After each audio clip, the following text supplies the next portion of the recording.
1853 খ্রিস্টাব্দে 16ই এপ্রিল বোম্বাইয়ের বড়ি বন্দর থেকে থানের মধ্যে প্রথম যাত্রীবাহী ট্রেন পরিষেবা চালু হয়।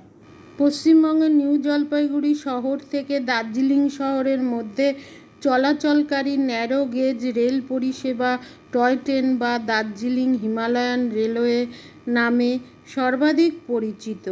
1879 থেকে 1881 খ্রিস্টাব্দের মধ্যবর্তী সময়ে নির্মিত 88 কিমি দীর্ঘ এই রেলপথের দার্জিলিংয়ের উচ্চতা 2200 মিটার বা 7218 ফুট। বাষ্পচালিত ইঞ্জিনে চলে এই টয় ট্রেন।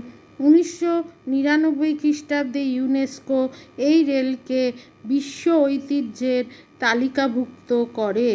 এই রেলপথেই পৃথিবীর উচ্চতম রেল স্টেশন ঘুম অবস্থিত।